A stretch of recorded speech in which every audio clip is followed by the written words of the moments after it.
My last video blew up because you guys loved the watercolor technique I featured there, and many of you asked for more. So I'm going to show you how to transform your watercolor paintings with the most basic tool there is. 5 ways, 5 paintings. Are you ready? Hi, I'm Françoise. Welcome back to my channel.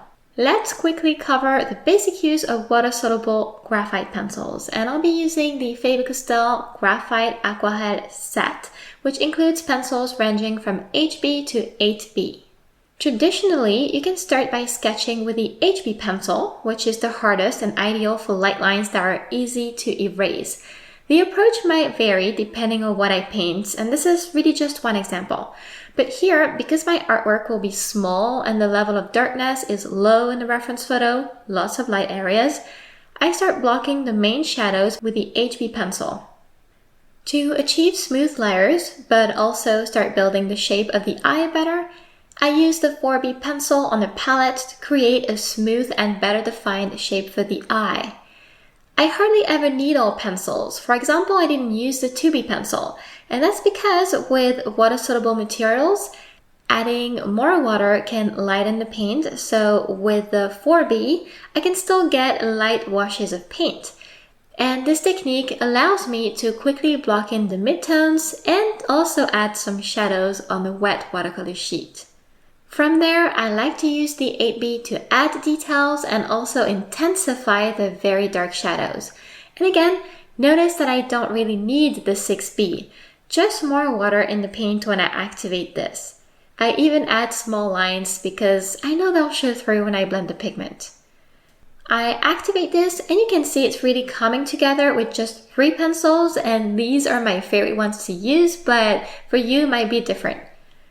And I like to paint realistically, so I add more pigment to fix shadows and add a little bit more detail, either directly with a paintbrush, because the pigment is a lot more opaque when I take it from my palette, and also sometimes I like to use the pencil alone. And I finish with the highlights and the darkest details.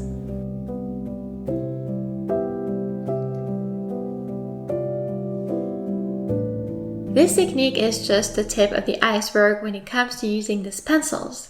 Because, for example, we've all seen artists who like to incorporate ink to their watercolors. And I know this is going to depend on everyone's taste. For me, I find that ink is not very discreet, that it can be very hard to build any type of gradient with it, and that the lines are there to stay and for the whole world to notice in the way that we see it used more often in sketchbooks, for example, with watercolor. And in that aspect, I find that water-activated graphite pencils are a bit better because they're more subtle and they also allow for more creative control in the final art piece. They can create subtle gradients like other pencils, but you can also get more of a watercolor look in a painting that can come together really fast with the underpainting method. And that's why I sketch directly with my 4B pencil here. My goal is to draw my subject, then I just activate the drawing and I add color.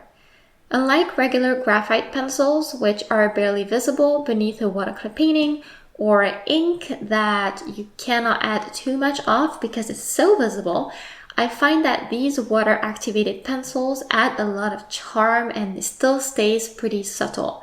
They are ideal also for toning down bright colors and achieving muted tones if that's your thing. But it's important to apply color on top of the underpainting when it's dry. Otherwise, you could easily disturb the graphite. That would be the biggest drawback I feel with those when you use them in that way, and you really have to be careful.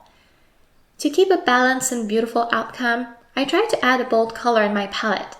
I love about this technique that it adds texture and visible pencil lines as well as strong shadows all at once. And you'll also get a muted look. It also works well with watercolor pencils, so it's pretty versatile. When I use this technique, I go for subjects that are just a shape, like this snail in a puddle, rather than going for a full landscape with a background, because this approach works well with section by section work. Since this sketch is not too complicated and the painting pretty fast to make, I plan to add this on my Patreon and you'll find it in real time very soon. If you want to check it out, the link is in the description of this video. And the next painting that you're gonna see is also already on Patreon. There is another way to use water-soluble graphite pencils, especially when you want to paint a landscape or anything that involves a background and washes of color made on wet paper. And for that kind of painting, I don't use the underpainting method because I don't want to muddy all my colors when I wet the whole sheet multiple times. So first you want to go about painting your subject as you normally would with watercolors. So here, for example, I'm completely ignoring my pencils. I'm just painting a background for this poppy field, and then I start adding more watercolor pigment to my mixes to build up shape and contrast. I even start adding shadows here because I found that for this technique, graphite is best used as a last and subtle touch. I love to add dark accents directly with the pencils first, after my painting has totally dried. And that's very important because a water-soluble pencil will leave strong marks on wet paper. So here I'm adding nice shadows to all the main poppies and parts of the grass. And once these additions are there, I recommend to fully take advantage of the pencils and actually activate them with a little bit of water. You really don't need much at all. Water-soluble pencils allow for more control, so that also means less water. You can see the contrast is already better there, with this discreet rustic look that shows from adding graphite and not regular dark colors of watercolor paint. Now another thing you can do with the water-soluble graphite pencils on this kind of painting is to add a lot of drama. And I do that by letting everything dry first. Then I wet the whole painting again. And with pigment from the graphite pencils, I activate them separately. I'm able to add a smooth and thin wash over the watercolors without the line and texture from the pencils. It can be as subtle or as strong as you wish. It's really up to you to decide what vibe you want to go for.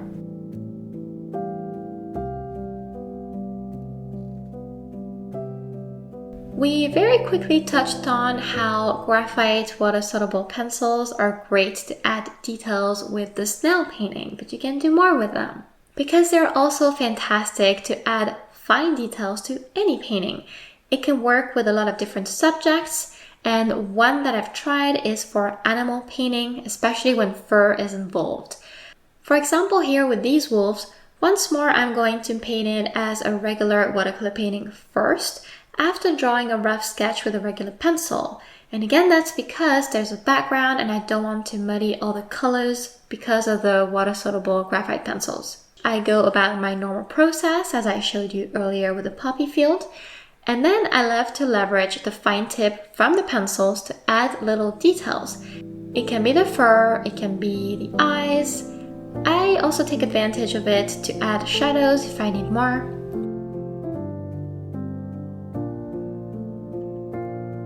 I think that by now you're starting to see that there are a lot of ways to incorporate those pencils into your watercolor works, but hang on because we're not done. Take this landscape for example, boats. Not only the graphite pencils are great to sketch the details here, knowing that the lines will be able to blend a little bit more into the painting with water, the pencils are also great to give your watercolor paintings an aged look. Imagine the same painting with a basic yellow background and basic dark silhouettes. And this is actually the same one here. It's unfinished because I was demonstrating it to my students locally. I have a class every week. And I just show them the first boat and then they do all the other ones on their own and I help them out. So here, for example, I was using a mix of Payne's Gray and red watercolor for the silhouettes. The watercolor is actually more opaque, which can be a plus depending on what you want. But I find that it's also more of a harsh contrast between the light background and the silhouettes. And I love that with the graphite, these silhouettes are able to pop just differently. I even added some of the graphite all around the painting and above the horizon line just slightly, so it wouldn't muddy this pretty background, and I got a beautiful aged look as a result. I hope that you enjoyed learning about what water-soluble graphite pencils can do. I have a whole playlist about watercolor pencils and similar mediums that I'll link in the description of the video. But first, watch last week's video if you haven't yet to see more about graphite pencils. Thank you for watching and see you next time!